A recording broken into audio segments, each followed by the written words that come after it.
Und da liest man dann zugleich in der Zeitung, ich zitiere, Merz warnt vor gesellschaftlichem Großkonflikt.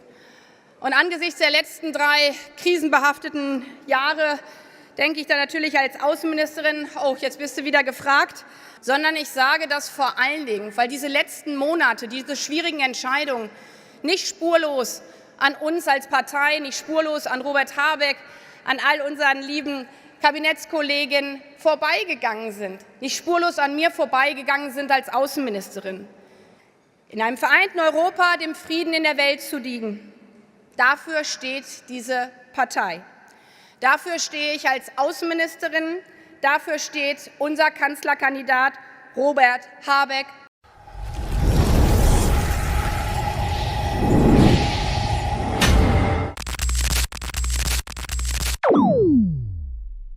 Hey Leute, ihr wollt wissen, wie es sich anfühlt, eine Außenministerin zu hören, die ständig betont, wie toll sie ist und sich in ihrem eigenen Märchen versteckt? In diesem Video geht es um Annalena Baerbocks neueste Rede, die wieder einmal ein Meisterwerk der Selbstbeweihräucherung ist. Sie erinnert uns gefühlt jede Minute daran, dass sie Außenministerin ist, als ob wir es nicht schon wüssten, aber Moment mal. Wenn sie doch überall so herzlich empfangen wird, warum braucht sie denn eigentlich Personenschutz? Lasst euch nicht die Gelegenheit entgehen, dieses Video zu sehen, um zu erfahren, wie sie die Realität ein bisschen zu kreativ interpretiert. Glaubt mir, das will man gesehen haben. Und nicht vergessen, liken, abonnieren und vor allem kommentieren. Was denkt ihr über Baerbocks Auftritt? Entschuldigung, Frau Außenministerin. Ich bin gespannt auf eure Meinung. Auf geht's! Liebe Freundinnen und Freunde, als wir vor gar nicht langer Zeit auf dem Parteitag zusammengekommen sind, da dachten wir, dieser Wahlkampf wird kalt, weil es Winter ist. Jetzt erleben wir, dass er so heiß und hitzig wird wie schon lange nicht mehr. Und das zeigt vor allen Dingen auch, in was für Zeiten wir derzeit leben. In Zeiten, wo es international, wo es in Europa, aber gerade auch in Deutschland vor allen Dingen eins braucht: Sicherheit, Orientierung. Und da liest man dann zugleich in der Zeitung, ich zitiere, Merz warnt vor gesellschaftlichem Großkonflikt. Und angesichts der letzten 3 krisenbehafteten Jahre denke ich da natürlich als Außenministerin, oh, jetzt bist du wieder gefragt. Aber statt Russland, Ukraine oder einer anderen Krise auf der Welt ging es dann weiter um das Recht einer jeden Frau, über ihren Körper zu bestimmen. Es ging um 218a, Paragraph 218a. Daher möchte ich gerade in diesen Zeiten sagen, liebe Union, lieber Herr Merz, dass Frauen im 21. Jahrhundert über ihren Körper selbst entscheiden können, ist keine Krise, geschweige denn eine Großkriege. Es ist eine absolute Selbstverständlichkeit.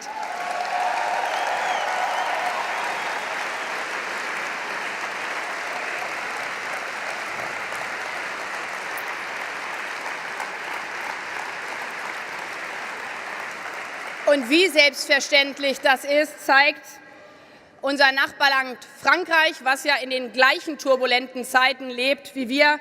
Die haben das sogar geschafft oder sich ganz bewusst entschieden, es in ihre Verfassung zu schreiben. Es zeigt also auch, wie wichtig es ist, standhaft zu sein, selbst Orientierung zu geben und sich nicht weiter treiben zu lassen. Und daher haben wir auf diesem Parteitag, glaube ich, alle deutlich gemacht, dass es uns besorgt, dass es offensichtlich in diesen stürmischen Zeiten 2 Herren gibt, die dieses Land regieren wollen, aber komplett die Nerven verlieren. Der eine mit einem vermeintlich starken Mann gepoltere, man meint schon fast Hysterie, verunsichert diese Tage mit seiner Partei ein Land, eine ganze Gesellschaft, die er eigentlich führen und in die Zukunft führen möchte. Natürlich, und das hat Robert heute eindringlich für uns als Partei deutlich gemacht, Natürlich braucht es nach diesen furchtbaren Morden in Aschaffenburg, in Magdeburg, Mannheim und Solingen eine verantwortungsvolle Sicherheitspolitik. Wir müssen eine Antwort darauf finden, dass der Vollzug gerade bei psychologisch auffälligen Straftätern, die unser Asylrecht missbrauchen, nicht gut genug funktioniert. Denn unsere Bevölkerung muss, und das ist staatliche Verantwortung von allen demokratischen Parteien, in bestmöglicher Sicherheit leben können. Dafür müssen alle Sicherheitsbehörden, Bund, Länder und Kommunen besser zusammenarbeiten. Dafür machen wir und haben wir Vorschläge gemacht. Aber Sicherheit bedeutet eben Sicherheit für jeden in unserem Land. Sicherheit heißt, jedes Kind in Deutschland zu schützen. Und ich mag mir ehrlich gesagt gar nicht ausmalen, wie die aktuelle Debatte für die Familien, für die Freunde, die Angehörigen der Kita-Gruppe, aber auch der vielen Menschen in Aschaffenburg sich gerade anfühlt, die bekanntermaßen nicht alle aus Deutschland stammen. Was für eine Sicherheit soll das sein, wenn 15-Jährige sich jetzt fragen, ihre Eltern fragen, und wir haben das in der Bundestagsfraktion diskutiert, ihre Eltern fragen, die Bundestagsabgeordnete sind, ob sie überhaupt noch erwünscht sind in ihrem eigenen Land, in dem sie geboren wurden, weil ihre Eltern oder gar Großeltern irgendwann mal als Gastarbeiter nach Deutschland gekommen sind. Unser Land, Deutschland, würde stillstehen, wenn diese Menschen auch nur einen Tag nicht zur Arbeit kämen.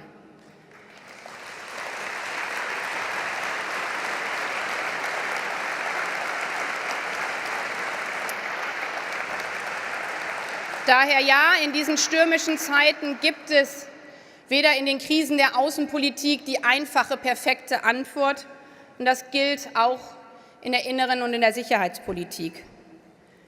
Aber dafür haben wir ein Grundgesetz. Unsere Staatsverantwortung heißt, in unsicheren Zeiten Orientierung zu geben.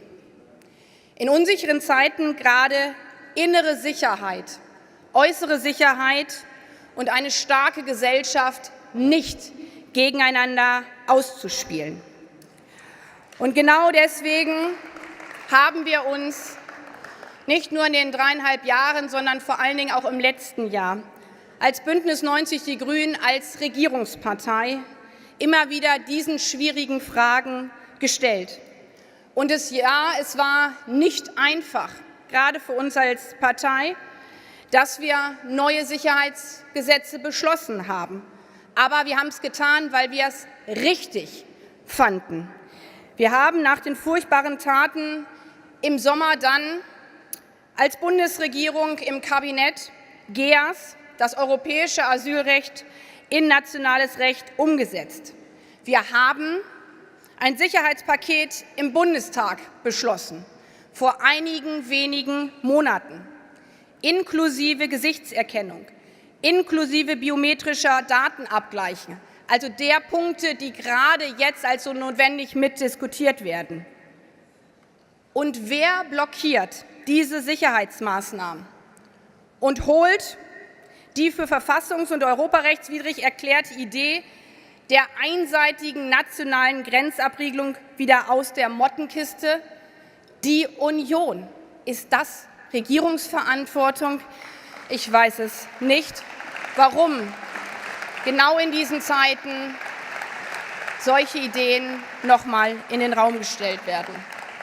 Und ich sage das nicht nur, weil wir eine andere Partei sind und Wahlkampf haben, sondern ich sage das vor allen Dingen, weil diese letzten Monate, diese schwierigen Entscheidungen nicht spurlos an uns als Partei, nicht spurlos an Robert Habeck, an all unseren lieben Kabinettskollegin vorbeigegangen sind, nicht spurlos an mir vorbeigegangen sind als Außenministerin.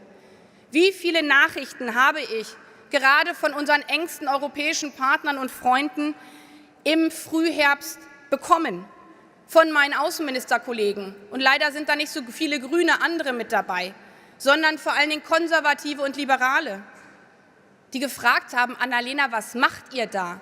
Und sie meinte, ihr als Deutsche.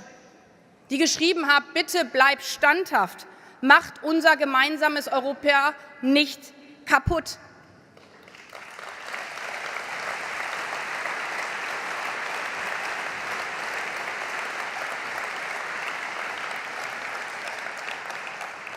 Und wenn man sich nicht mit unseren grünen Argumenten auseinandersetzen will, dann bitte, liebe demokratische Mitbewerber, dann setzt euch doch mit den Argumenten der Polizei auseinander.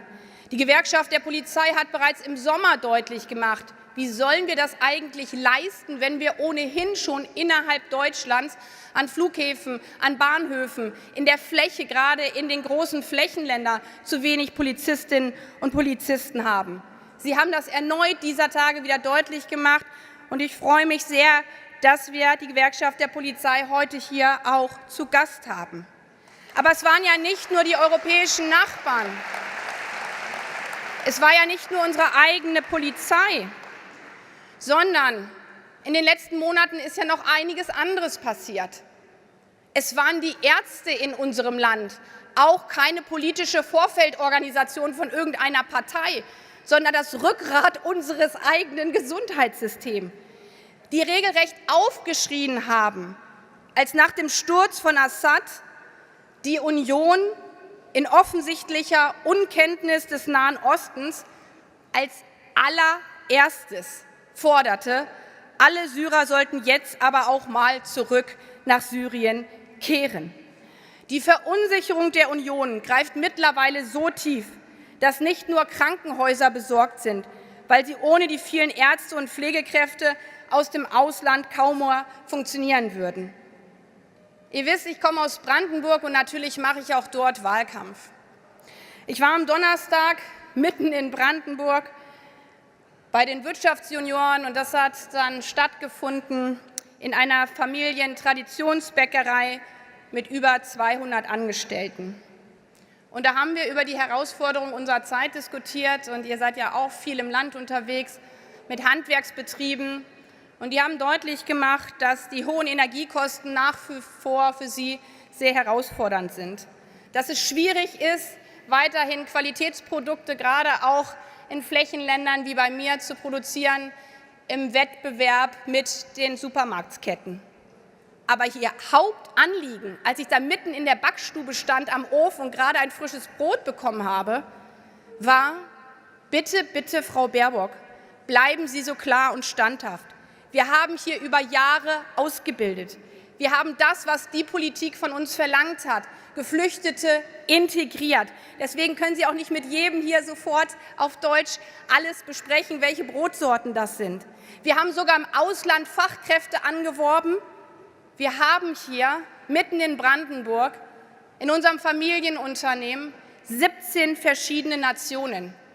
Aber wir sagen Ihnen eins: Es wird keine Brötchen aus Brandenburg mehr geben von uns hier als Bäckereibetrieb, wenn wir keine Fachkräfte aus dem Ausland haben. Und das ist Deutschland, das ist das Herz von Deutschland, in schwierigen Zeiten klar zu sein, Prioritäten zu setzen und seinen eigenen Mitarbeitenden Orientierung zu geben.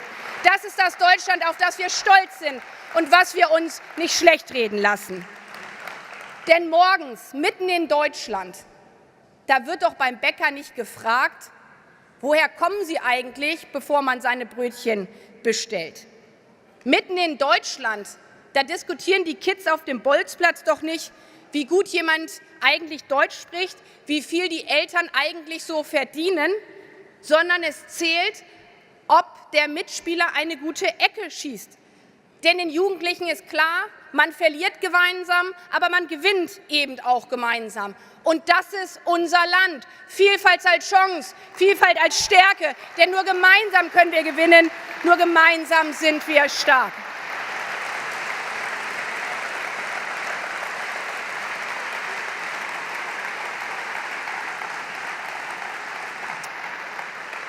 Und daher bin ich dankbar, dass nicht nur wir auf diesem Parteitag, sondern viele, viele tausende Menschen in unserem Land vor einem Jahr, genau im gleichen Monat und jetzt wieder so deutlich machen: Wir lassen nicht zu, dass unser Land von Extremisten, sei es von Islamisten, sei es von autokratischen Regimen von außen oder von Rechtsextremen von innen, kaputt gemacht wird. Das ist unser Land, und wir alle stehen vereint auf dem Boden des Grundgesetzes.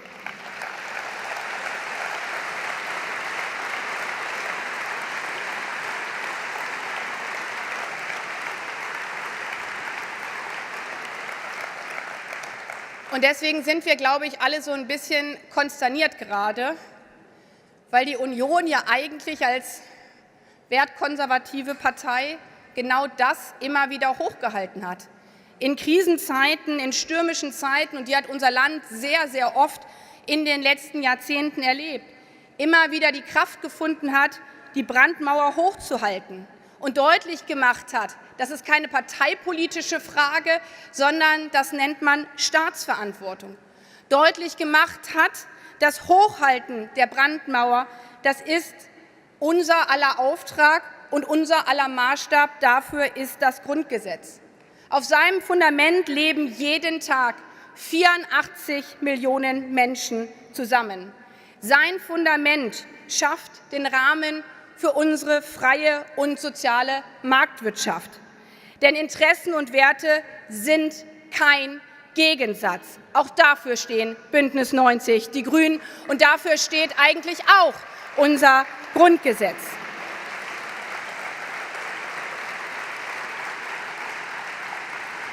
Unser Grundgesetz, das diesen wunderschönen Satz in sich trägt: in einem vereinten Europa dem Frieden der Welt zu dienen.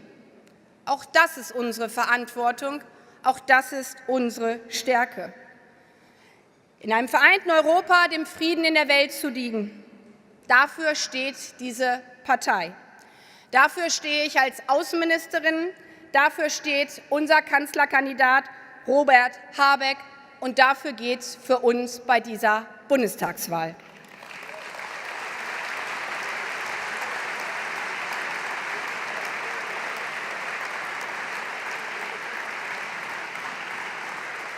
Wir haben in den letzten 3,5 Jahren deutlich gemacht, dass manche Dinge größer sind als Umfragen, als aufziehende Wahlkämpfe, nämlich genau das zu leben, dafür einzustehen, jeden einzelnen Tag.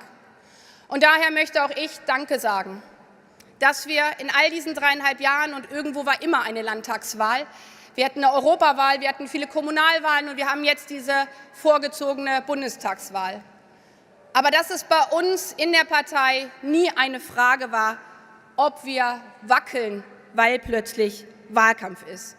Dass wir immer wieder deutlich gemacht haben, wenn Europa nicht nur so eine Floskel für uns ist, sondern unsere Partei-DNA, dann wiederholen wir gerade in stürmischen Zeiten eben nicht den Fehler der Großen Koalition, arrogant all unseren europäischen Nachbarn immer wieder vor den Kopf zu stoßen. So wie andere in unserer Geschichte für uns da waren, als wir sie brauchten, stehen wir heute ohne Wenn und Aber auf der Seite der Menschen in der Ukraine und damit auf der Seite des Friedens in Europa.